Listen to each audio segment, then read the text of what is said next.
Oh yeah, lots of times if I'm tired. Oh, no, Mr. Bill, no? And then what the minute I get out on the stage, say, I'm Mother Mary Ruth. I have such a good time. In June 1987, Geraldine Page missed a Broadway performance for the first time in her career. When her son found her body that evening, he also discovered something else in her apartment. Hidden letters that revealed a dark Hollywood conspiracy spanning 30 years. Page had been blacklisted not for her politics, but for something far more personal. Her voice shook when she finally told the truth about what really happened and why. She almost gave up acting forever. Geraldine Page was born on November 22, 1924 in Kirksville, Missouri. Her father, Dr. Leon Elwin Page, worked as an osteopathic doctor, and her mother, Edna Pearl Mays Page, kept their home steady and warm. Kirksville was a small town with fewer than 8,000 people at the time. It was known for its medical college, not for producing future stars. But even in that quiet place, Geraldine's early life was shaped by strong family values, discipline, and quiet ambition. The Great Depression made things harder for everyone around them, but the Page family managed to stay stable.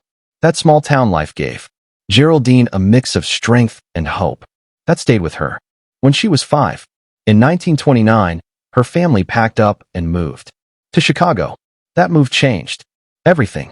The calm of Kirksville was left behind, and Geraldine found herself in the middle of a huge, noisy city full of music, art, and people from everywhere. Chicago was struggling through the Great Depression, too, but it was also alive with energy. The Page family lived in Englewood, a working-class neighborhood where the arts were starting to grow. Geraldine's world became much bigger. She saw theaters, museums, and busy streets that opened her eyes to new dreams. At first, acting wasn't one of those dreams. Geraldine wanted to be a pianist or a painter. She spent hours at the piano practicing until her fingers ached.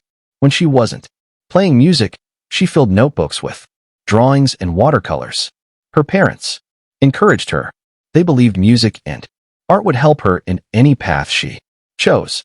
Acting didn't even cross her mind during those early years, but all that hard work with the piano and her paintbrush taught her discipline and patience. Those lessons would later help her become a great actress, even though she didn't know it yet. Her first taste of acting came at age 17. In 1941, she stepped onto a small stage at Englewood Methodist Church in a play called Excuse My Dust. It wasn't a big role. It wasn't a famous play, but that night, Geraldine felt something she had never felt before. The audience's energy, the thrill of performing, and the power of telling a story grabbed her in a way music and art never had. From that moment, she knew she wanted to act. That small church stage had given her a new dream. In 1942, she graduated from Englewood High School. The school was known for its strong academics and arts programs, and Geraldine had been deeply involved in both. She acted in plays, played music, and created art. Her teachers believed she was destined for great things beyond the Midwest. The world was at war and life was uncertain, but Geraldine held on to her dreams. She set her sights on New York and the stages of Broadway. After school, Geraldine threw herself into summer stock theater. From 1945 to 1950, she acted in small theaters across the Midwest. It was hard, thankless work. Some weeks, she played 3 different roles in 3 different plays.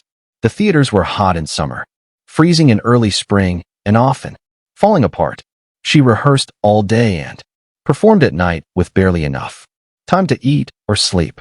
Yet, her talent began to shine through. Chicago critics started to notice her, even if her name wasn't at the top of the playbills. Those years tested her, but they also made her stronger. To survive, Geraldine worked odd jobs that drained her spirit. She checked hats at smoky clubs, guided theater-goers to their seats as an usher, folded clothes as a sales clerk, and even modeled lingerie, something seen as shameful in those days. She labored in factories until her hands were raw. These jobs kept her going, but also gave her a deep understanding of struggle. Later, she would use that understanding to bring truth to the characters she played. In 1950, Geraldine made the brave move to New York City. She had little more than her suitcase and a pile of rejection letters from failed auditions. The city was harsh and crowded, and competition was fierce. She lived in cramped apartments, shared space with other hopeful actors, and faced rejection after rejection. But she kept every rejection letter as a reminder of her determination. She believed in herself even when no one else did. In New York, she studied with two of the greatest acting teachers of the time, Uta Hagen and Lee Strasberg. Uta Hagen taught her to chase emotional truth, and Lee Strasberg showed her how to dig deep into her soul for each role. These teachers helped shape her craft. In 1952, Geraldine Page stepped onto the stage of the Small Circle in the Square Theater in Greenwich Village. She played Elma Weinmiller in Tennessee, William Summer in Smoke. What made this moment so remarkable was that just 4 years earlier, the play had been a flop on Broadway, closing after only 102 performances. But when Page appeared in it, something magical happened. Her raw and deeply emotional performance stunned both critics and audiences. The production ran for 356 performances, an incredible achievement for off-Broadway. At that time, many said her acting was sheer magic, and her name became tied to a new chapter in American theater. This wasn't just a personal victory. It helped launch the off-Broadway movement, creating space for serious, innovative plays beyond the usual Broadway stage. Her performance didn't just win applause, it made history. Geraldine Page became the first actor ever to win the New York Drama Critics Award for a role in a non-Broadway production. At the time, Broadway was seen as the only place for real theater. Off-Broadway was looked down on, seen as a playground for amateurs. But Page's award forced people to see off-Broadway differently. Suddenly, it was a place where great art could happen.